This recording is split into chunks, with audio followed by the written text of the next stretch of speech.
Ramadan sale, Rui Mach under 4 kg, 10.99 each.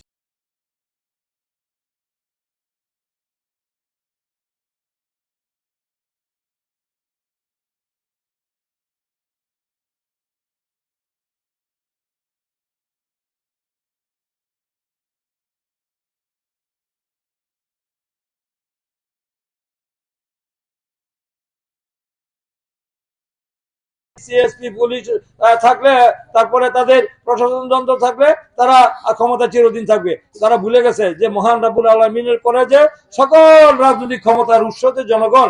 জনগণ ইচ্ছা করলে যে একটা সরকারের নামাই দিতে পতন ঘটাতে পারে তারা ভুলে গেছিল। তারা মনে করছিল যে তারা আল্লাহরও বিশ্বাস করে নাই, তারা জনগণকে বিশ্বাস করে নাই। তারা মনে করছে যে প্রশাসন যন্ত্র থাকলেই তাদের দলীয়করণ দুর্নীতি লুটপাট করি তারা দেশটি টিকে রাখবে। Ramadan sale, Natco boiled kala এবং সাদা চানা কেস 4.99 each and 2 for 7.99. এই যে তারা দুর্নীতি করছে, লুটপাট করছে, দেশের অর্থ বিদেশে পাচার করেছে, জনগণের ভাগ্যের কোন উন্নয়ন হয়েছে? এলাকার স্কুল কলেজ রাস্তাঘাট মসজিদ মাদ্রাসা অবকাঠামো কোনো কাজ হয়েছে? কোনো কাজ হয় নাই। আপনারা বঞ্চিত হয়েছেন। আপনারা চান না আগামী দিনে একটি জনগণের সরকার হোক? এই সরকার যে দল পরীক্ষিত দল, আপনারা কেন ভোটটা ধানের শীষে দিবেন?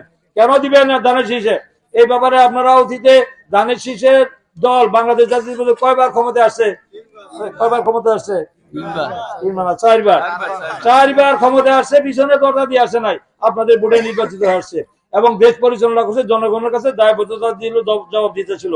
এই 17 বছরে এই যে দলের উপর অত্যাচার নির্যাতন হয়েছে, এই দলের অস্তিত্ব বিভিন্ন করতে পারছে কারণ জনগণের এই দলটার মানে শিকড় অনেক অনেক গভীরে, যার কারণে অন্যায় অত্যাচার নিপীড়ন নির্যাতন গুম খুন হামলা করে দলের অস্তিত্ব বিভিন্ন করতে পারে নাই। তার প্রমাণ হয়েছে এই যে ফ্যাসিস্টের বিরুদ্ধে আজকে যে মুক্ত পরিবেশ পেয়েছে, ভোটাধিকার যে পেয়েছেন, যে আমার ভোট আমি দিব যে সুযোগ পেয়েছেন, নির্দলীয় নিরপেক্ষ সরকারের অধীনে যে নির্বাচন হচ্ছে সেই নির্বাচনে যে ভোট দেওয়ার সুযোগ পেয়েছেন, এটার জন্য অবদান কার?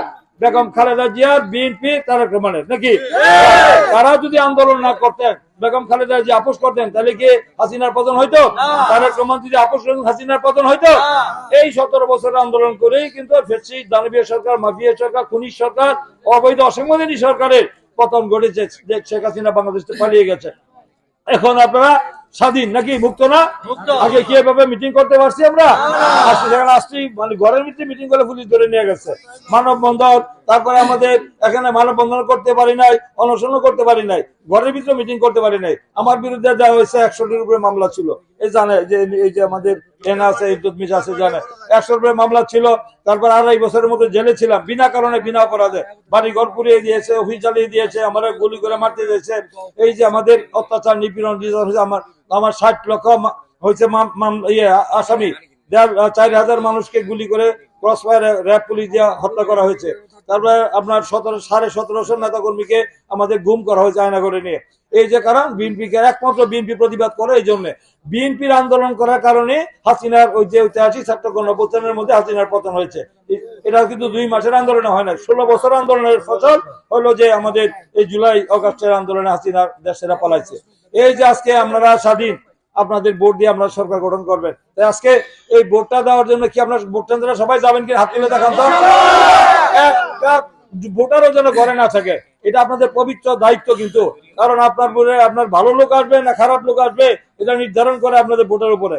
যদি আপনারা খারাপ লোককে নির্ধারণ করেন, খারাপ দলকে নির্ধারণ করেন, তাহলে কিন্তু আগামী দিনে আপনাদের জন্য মানে হইতে পারে, জুলুম হইতে পারে, নির্যাতন হইতে, অত্যাচার হইতে পারে। Ramadan sale, 5 liter Ava sunflower or vegetable oil 6.49 each and 2 for 11.99. তাই আপনার ব্যক্তিও দেখবেন, দলও দেখবেন, যে দল ব্যক্তি কোন ব্যক্তি সততা ন্যায় নিষ্ঠার সাথে দায়িত্ব পালন করেছে, কোন দল বিপদ আপদে আপনাদের পাশে থেকেছে। আমরা তো কোনো ব্যক্তিগত স্বার্থে আমরা আন্দোলন সংগ্রাম করি নাই, আপোষ করি নাই। করলে আমরা কিন্তু বিলাসবহুল জীবনযাপন করতে পারতাম। বেগম খালেদা জিয়া আরাম আয়েশ করতে পারতেন, বিলাসবহুল জীবনযাপন করতে পারতেন। কিন্তু তার উপরে অন্যায় অত্যাচার নিপীড়ন নির্যাতন হয়েছে। তারপরে তিনি কিন্তু জনগণের স্বার্থে, গণতন্ত্র পুনরুদ্ধারের সাথে কোন রকম আপোষ করেন নাই। করছে? দেশে রেখেছেন জানা, এটা চৌধুরী ভাই বলছেন। তাই তারেক রহমান বিদেশ থেকে জনগণকে উজ্জীবিত করেছে, অনুপ্রাণিত করেছে, সাহস জুগিয়েছে, যার কারণে আজকে আমরা মুক্ত পরিবেশ পেয়েছি। তাই দলের প্রতি আমাদের দায়িত্ব আছে না, কৃতজ্ঞতা আছে না, আমাদের দায়িত্ব আছে না, যে দলের কারণে আমরা, যে ব্যক্তিদের কারণে আমরা তো সেই দলকে আমরা নির্বাচিত করবেন না, এটা আমাদের নৈতিক দায়িত্ব। আমি গতকালকে আমি গেছিলাম আমাদের শহরে নরসিংদী পৌরসভা কমিটির একটা ওয়ার্ডে গেছিলাম, গতকালকে 7-6 নম্বর ওয়ার্ডে একটা হিন্দু পাড়ায় গিয়েছিলাম, আর শিববাড়ি একজন হিন্দু সম্প্রদায়ের এক নেতা বক্তৃতা বলতেছে যে আমাদের নৈতিক দায়িত্ব এখন বিএনপিকে ধানের শীষ প্রার্থীকে বিজয়ী করা, আমাদের নৈতিক দায়িত্ব বলছে।